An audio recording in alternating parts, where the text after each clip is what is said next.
अस्सलाम वालेकुम नाज़रीन, मेहरान टीवी न्यूज़ में भलेकार आऊं आहियां पिरिया गुल। हिक नज़र हेडलाइंस ते। अमरीकी सदर पारां ॿिन्ही या टिनि हफ़्तनि में ईरान ख़िलाफ़ जंग मां निकिरण जो ऐलान। डोनाल्ड ट्रंप चयो आहे त ईरान में रिजीम चेंज पहिरियां ई थी चुकी, पर रिजीम चेंज अमरीका जो मक़सदु न हो। फौजी कार्रवाई जो असल मक़सदु ईरान खे एटमी हथियार हासिल करण खां रोकण हो ऐं उहो हदफ़ हासिल करे वरितो आहे। व्हाइट हाउस में मीडिया सां ॻाल्हाईंदे अमरीकी सदर वधीक चयो आहे त अमरीका ॿिन्ही या टिनि हफ़्तनि अंदरि ईरान मां निकिरी वेंदो। मुमकिन आहे उन खां पहिरियां डील थी वञे।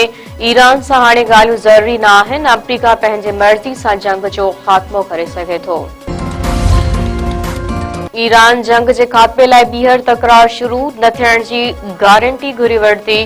ईरानी सदर मसूद पज़ेश्कियान चयो त ईरान अमरीका ऐं इसराइल सां जंग ख़त्म करण लाइ तयार आहे, पर उहा गारंटी ॾिनी वञे त ॿीहर तकरार शुरू न कयो वेंदो। यूरोपीय काउंसिल जे सदर सां टेलीफोन ते ॻाल्हि ॿोल कंदे ईरानी सदर वधीक चयो आहे त जंग दौरान ईरानी अवाम इतिहाद जो मुज़ाहिरो कयो आहे, जेको वाखाण जोगी ॻाल्हि आहे।